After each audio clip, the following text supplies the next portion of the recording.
Greetings, everyone. This is Rock and Roll Spot coming at you with the weekly comic book. We've got decent sized all Marvel books, so let's continue with Doctor Strange of Asgard, number 2. Where we left off, Doctor Strange had just gone to Asgard in hopes of finding a way to that he finding being able to, well, take on Doctor Doom and regain the mantles of Sorcerer Supreme. By becoming the Sorcerer Supreme of Asgard. So Thor petitioned Thor for this, and he was sent to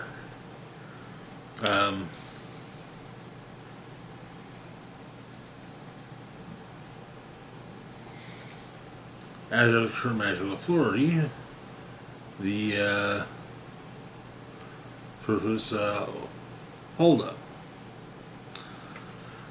Since Loki, Skald of Asgard, is in exile, and so while meeting with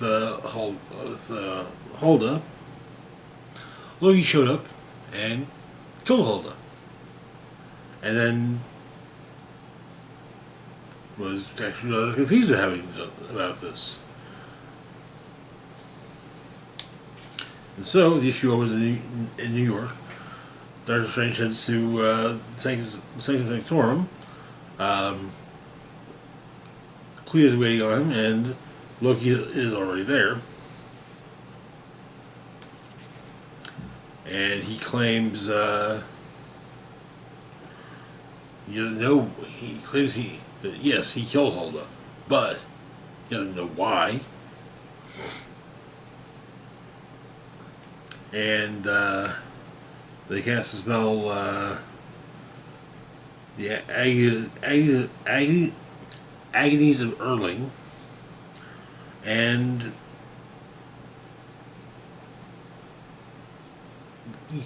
one can't lie while under the agonies, so Loki is telling the truth. And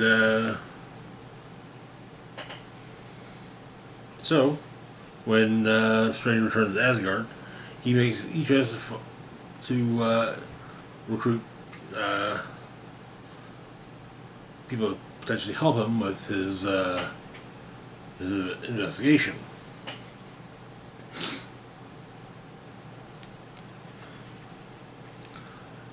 And also, he manages to find employment as an apprentice of a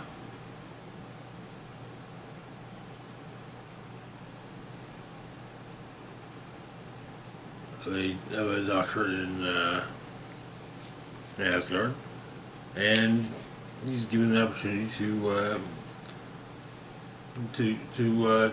basically treat patients for the day.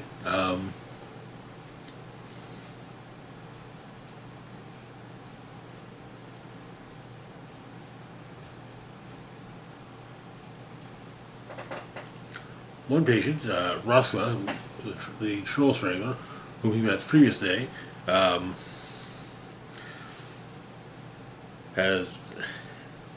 was stabbed in the shoulder.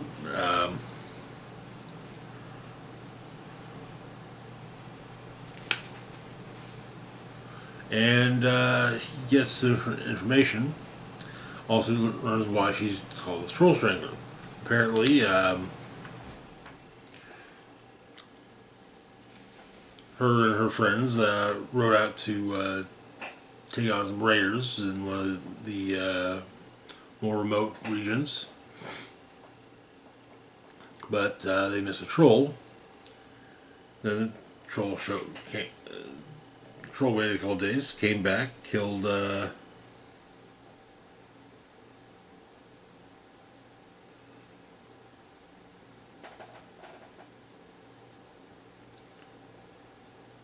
Norrell, one of her friends. Then the troll tried to kill her.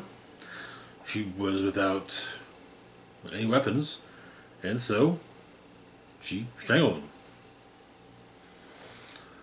him. And Strange asks if she wishes to keep the scar, and she says she can point to it to shame the friend that stabbed her, but and asks for her assistance in his investigation. However, she declines, but states that perhaps her boyfriend, Aslan, would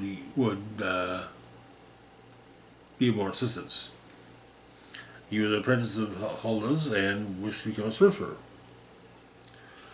And so, Aslan takes him to basically the cheapest magic shop in Asgard. And he tells Aslan that Hulda is dead, and tell him what happened. And to them dispose of the body basically burying it in a root of Yggdrasil.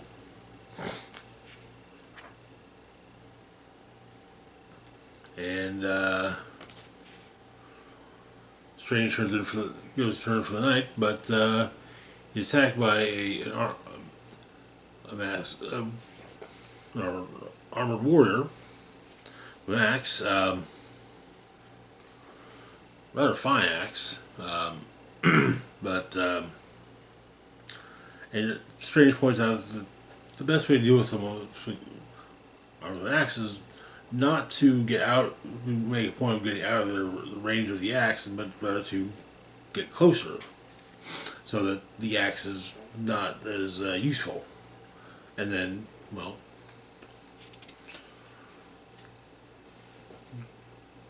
punch the assailant, which Strange does. The assailant disappears. However, he uses his axe, and Strange just figures there must be a clue. And that is where the issue ends. Okay, the first issue is a little but I think this is definitely an improvement. Good issue though. Moving on to our next book, we've got Doom Academy #2. Where we left off, Zoe, one of the students from Strange Academy, had been sucked into a book of fairy tales. She also basically joined the school paper with Doyle as well as Scoop, the son of a various minister of propaganda. There's also a mystery about a student that resided in Zoe's room previously, Greta. And so the issue opens with Zoe inside the Arcana Valeriana. There's a rhyme that has been repeated, and so Zoe repeats the rhyme. Manages to take down the creature that first attacked her.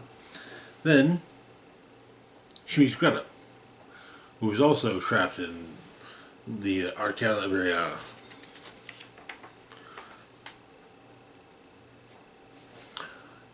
In the actual school, the first issue of the Doom Academy Dispatch has shown up, and it is basically a profile on Doyle, and Doyle is not entirely pleased with it, And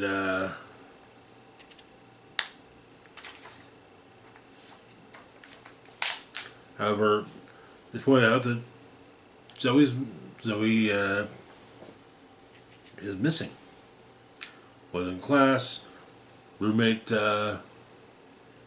hadn't seen her, but and so Soup says that you might be able to help with that. In the book,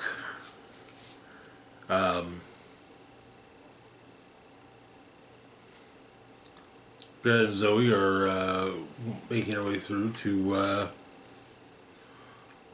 Greta's place.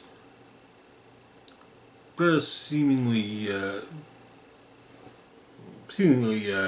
flirts with her a little bit all the way. Back at Doom Academy, apparently there are secret passages and halls. And the portraits of Doom, their eyes do move, and they are for surveillance. They're being monitored by a Doombot, whom Soup refers to as Mr. Doombot. And Mr. Doombot explains that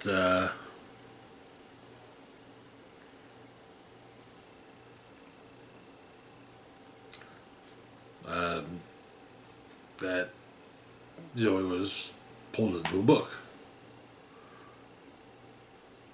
much like Greta. However, Mr. Doombot states that Greta was not pulled into the book. Greta summoned the book.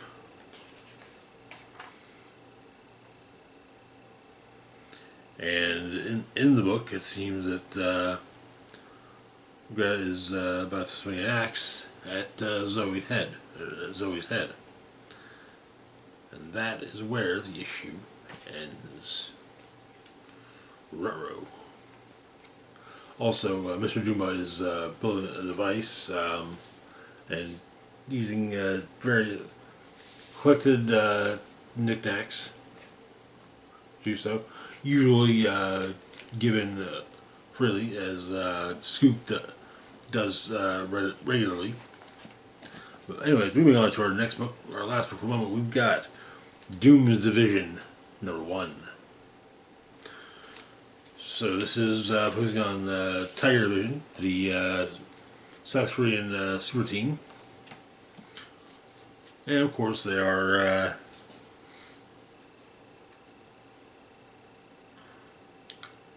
they're basically under the umbrella of Doom. And the pack's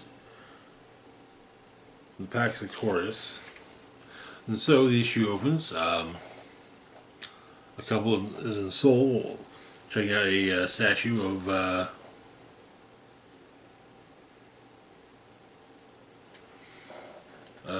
one of the Korean king. The statue comes to life, and Luna Snow and Tiger Vision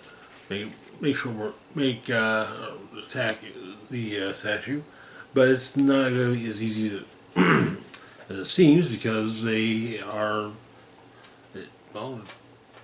it keeps getting up, but eventually they get it back in its throne. They get the statue back in its throne, and it calms down.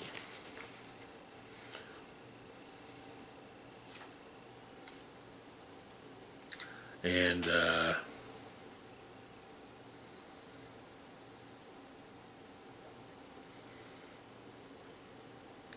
they're interviewed by the press. Apparently, one of the things that are going on, Sunfire has led a sort of rebellion of Japanese, at least the Japanese heroes,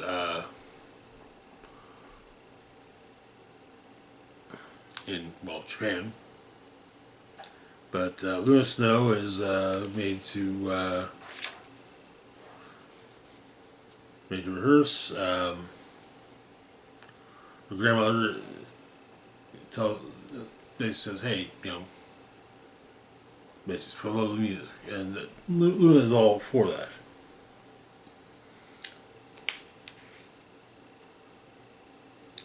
But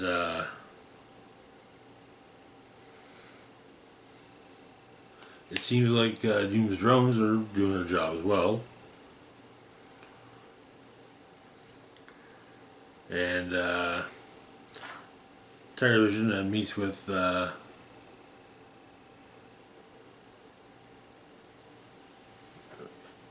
Television's base is attacked.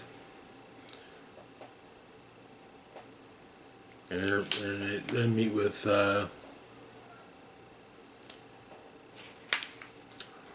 three more additions to the team. Basically, to make it a team of representing all of the Asian powers. And among the three new members are Wave from the Philippines, Arrow from China, and Karma from Vietnam. With the fact that Karma's previous affiliations, making it actually fairly interesting that Sunfire is poised to be the antagonist. But, and yes, they are being, Luna Snow is being told to for her album. The rest of the team is being sent after Sunfire. And that is where the issue ends. Strong start. Like I said, I think it'll be interesting to see how and if Karma's long-term affiliation with the X-Men plays into the overall story. Anyways, that's it for now. As always, feel free to like, share, and subscribe. Links to my Facebook, Blue Sky, Instagram, Mastodon, Twitter, Patreon, and PayPal can be found in the description box down below.